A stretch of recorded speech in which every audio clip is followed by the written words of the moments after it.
नमस्कार दोस्तों, आज हम जिस विषय पर बात करने जा रहे हैं, कभी आपने स्वयं से यह प्रश्न किया है, मैं कौन हूं? नहीं, वह नाम नहीं जो आपके माता पिता ने रखा है, वह पहचान नहीं जो इस समाज ने आपको दी है, वो पद नहीं जिसे आपने अपनी मेहनत से अर्जित किया है।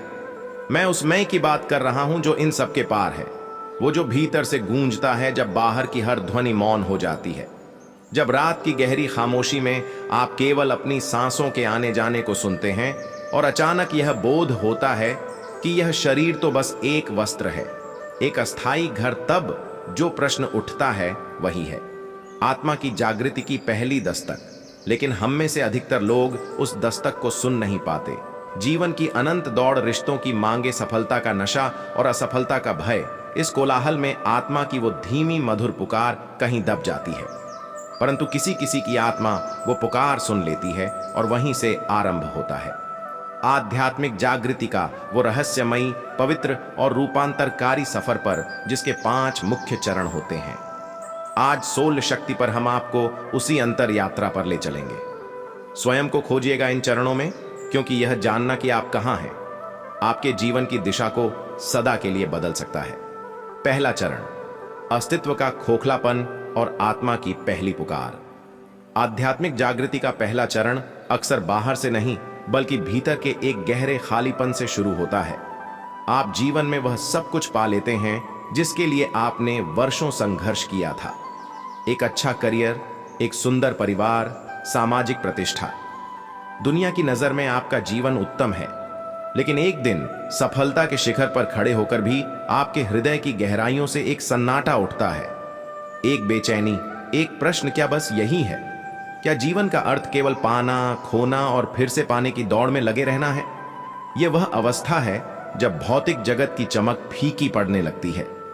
पार्टियां, महफिलें और सांसारिक उपलब्धियां अब आपको वह आनंद नहीं देती जो पहले देती थीं। आपको एकांत प्रिय लगने लगता है। आप घंटों बैठकर बस शून्य को निहार सकते हैं। आप उन किताबों और वार्ताओं की ओर आकर्षित होने लगते हैं जो जीवन के गहरे रहस्यों की बात करती हैं। कर्म, पुनर्जन्म, चेतना, ईश्वर। यह बेचैनी, जिसे दुनिया अवसाद या मिड लाइफ क्राइसिस कह सकती है, वास्तव में आपकी आत्मा का जागरण है। यह वह पहला बीज है जो आपके भीतर की भूमि में अंकुरित हो रहा है। परमहंस योगानंद जी कहते थे कि असंतोष और बेचैनी अक्सर आध्यात्मिक प्रगति का पहला संकेत होते हैं। यह आत्मा कह रही है, अब घर लौटने का समय है। याद रखिए, कोई भी महान रूपांतरण तब तक नहीं आता जब तक भीतर एक गहरी हलचल ना हो। यह पहला चरण उसी पवित्र हलचल का आरंभ है। यदि आप यहां हैं तो घबराएं नहीं, उत्सव मनाएं, क्योंकि आपकी आत्मा ने आपको पुकार लिया है। दूसरा चरण, अपनी ही परछाई से सामना, the dark night of the soul. जब साधक आत्मा की पुकार सुनकर भीतर मुड़ता है तो उसका सामना सबसे पहले प्रकाश से नहीं, बल्कि अपने ही गहन अंधकार से होता है। यह यात्रा का सबसे कठिन, सबसे पीड़ादायक, लेकिन सबसे पवित्र चरण है। आत्मा जब जागना शुरू करती है तो वह सबसे पहले अपने ही भीतर जमा हुए विकारों की गंदगी को देखती है। वर्षों से दबाया हुआ क्रोध, छिपी हुई ईर्ष्या, कामनाओं का अंतहीन जाल, अहंकार के सूक्ष्म रूप और अपराध बोध की गहरी परतें सब एक साथ सतह पर आने लगती हैं। यह वो दर्पण है जिसमें आप अपनी सच्चाई को पहली बार बिना किसी नकाब के देखते हैं, और कई लोग यहीं डर कर पीछे हट जाते हैं। वह फिर से संसार में कोलाहल में खो जाना चाहते हैं, क्योंकि अपनी ही परछाई का सामना करना असहनीय लगता है। लेकिन जो इस अग्नि में जलने का साहस करता है, वही सच्चा साधक कहलाता है। इस चरण में पुराने रिश्ते टूट सकते हैं, मित्र दूर हो सकते हैं, और जीवन एक सूखे रेगिस्तान जैसा लग सकता है। आपको लगेगा कि ईश्वर ने आपका हाथ छोड़ दिया है, परंतु यह पूंजीकरण की प्रक्रिया है। जैसे एक सुनार सोने को आग में तपाकर कुंदन बनाता है, वैसे ही आत्मा इस चरण में अपने कर्मों की अग्नि में तपती है। यह आपके संचित कर्मों का दहन है। क्रिया योग जैसी वैज्ञानिक ध्यान पद्धतियां इसी प्रक्रिया को तीव्र करने में सहायता करती हैं, ताकि साधक कर्मों के इस जाल से शीघ्र मुक्त हो सके। इस अवस्था में ध्यान में बैठना भी एक युद्ध जैसा लगता है। मन आपको हजारों दिशाओं में भटकाता है, पर यदि आप टिके रहे, यदि आप साक्षी भाव से अपने भीतर उठते, हर विचार और भावनाओं को बस देखते रहे तो धीरे धीरे यह तूफान शांत होने लगता है। आप समझते हैं कि आप यह क्रोध, यह भय, यह ईर्ष्या नहीं है। आप तो वो हैं जो इन सब को देख रहा है। याद रखिए, तप कर ही तेज बनता है। यह अंधकार आपकी आत्मा के प्रकाश को निगलने के लिए नहीं, बल्कि उसे और भी प्रखर बनाने के लिए आया है। तीसरा चरण, साधक का सवेरा और संकेतों का मिलना। अंधकार की उस गहरी रात के बाद आत्मा के आकाश में एक नया सवेरा होता है। भीतर का तूफान अब थम चुका है। जो दर्द और सवाल थे वे शायद अभी भी हैं, पर अब वे हल्के लगने लगते हैं। आपके भीतर एक अजीब सी अकारण शांति उतरने लगती है। अब ध्यान आपसे आकर्षित होने लगता है। पहले जो एक संघर्ष था, अब वह एक विश्राम बन जाता है। प्रार्थनाएं अब केवल शब्द नहीं रहती, वे हृदय की भाषा बन जाती हैं। इस अवस्था में साधक को ऐसा महसूस होता है जैसे वह किसी अदृश्य शक्ति की गोद में है जो हर पल उसका ध्यान रख रही है। यहीं से आपके जीवन में संकेतों और सिंक्रोनिसिटी का हगमन होता है। आपको बार बार एक एक एक जैसे अंक दिखने लगते हैं। आप किसी समस्या के बारे में सोचते हैं और अचानक किसी किताब में या किसी अजनबी के शब्दों में उसका उत्तर मिल जाता है। आपके सपनों में दिव्य संकेत या गाइडेंस मिलने लगता है। यह ब्रह्मांड का तरीका है आपको यह बताने का कि तुम सही मार्ग पर हो, तुम अकेले नहीं हो। यह चरण उस पुल की तरह है जो संसार और अध्यात्म के बीच बना है। आप अभी भी संसार में अपनी भूमिकाएं निभा रहे हैं, लेकिन भीतर से आप किसी और दिशा में चल पड़े हैं। आपका दृष्टिकोण बदलने लगता है।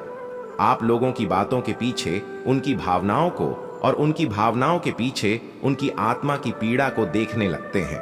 यही वह समय है जब आपको सच्चे मार्गदर्शक मिलते हैं, कभी किसी जीवित गुरु के रूप में, कभी परमहंस योगानंद जैसे सिद्ध गुरु की शिक्षाओं के रूप में, या कभी प्रकृति के मौन में। आपकी आत्मा अब ग्रहणशील हो चुकी है और सही ज्ञान स्वयं आपकी ओर खींचा चला आता है। चौथा चरण, आत्मा का पुनर्जन्म, करुणा और सेवा। जब आत्मा अपने केंद्र में स्थित होने लगती है, तब उसके भीतर से एक दिव्य गुण स्वतः प्रकट होता है, करुणा। यह सहानुभूति नहीं है, यह दया नहीं है, यह एकात्मता का भाव है। अब आपको दूसरों की पीड़ा अपनी पीड़ा जैसी महसूस होने लगती है। अब व्यक्ति में अकारण प्रेम उमड़ने लगता है। जो लोग आपको पहले क्रोधित करते थे, अब उन पर भी दया आने लगती है। आप समझ जाते हैं कि हर कोई अपने कर्मों और अज्ञान के बोझ तले दबा हुआ है और हर कोई बस प्रेम और शांति की खोज कर रहा है। यही चरण व्यक्ति को एक साध्यात्मिक योद्धा और मरहम लगाने वाला बनाता है। अब आपका जीवन केवल अपनी मुक्ति के लिए नहीं, बल्कि सर्वजन हिताय सर्वजन सुखाय के लिए हो जाता है। आपकी हर क्रिया, हर शब्द, हर विचार दूसरों के उत्थान के लिए होने लगता है। यही सच्चा कर्म योग है। अहंकार को मिटाकर ईश्वर की यंत्र के रूप में कर्म करना। सेवा अब कोई बोझ या कर्तव्य नहीं, आपके स्वभाव का सहज प्रवाह बन जाती है। आप देते हैं क्योंकि देने में ही आपको आनंद मिलता है। इसी समय आपको यह गहरा बोध हो सकता है कि आपने कई बार जन्म लिया है और यह जीवन उस अनंत यात्रा का बस एक पड़ाव है।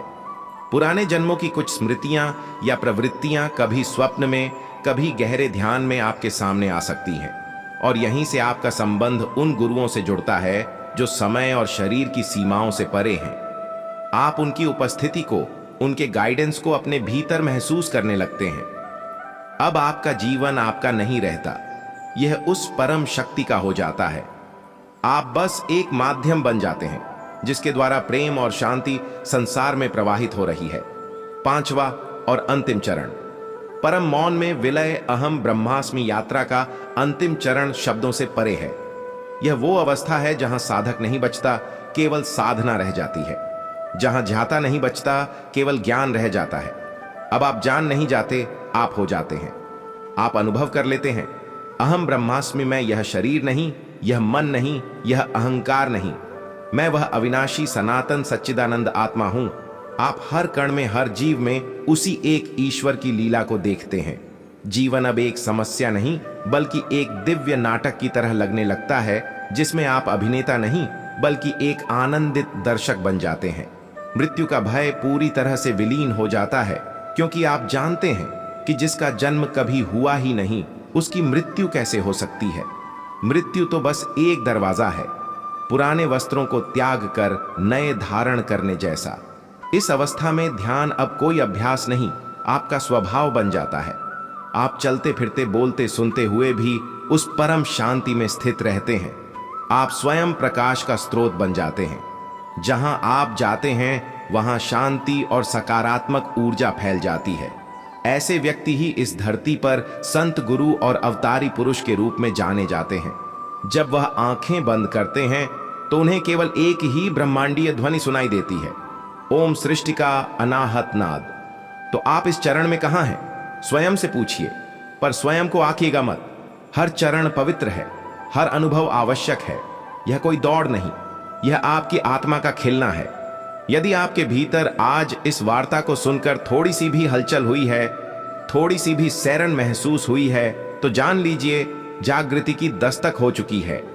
अब इसे अनसुना मत कीजिए, क्योंकि आत्मा जब एक बार पुकारती है तो फिर सारी कायनात उसे उसके घर तक पहुंचाने में लग जाती है।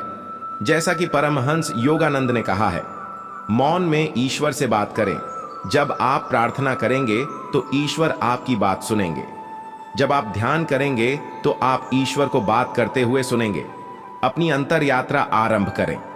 और अगर आज का यह वीडियो आपके दिल को छू गया हो, आपको कुछ सिखा गया हो, तो आपसे मेरी एक छोटी सी विनती है, चैनल को सब्सक्राइब कीजिए, वीडियो को लाइक कीजिए और कमेंट में पूरे प्रेम से लिखिए ओम शांति।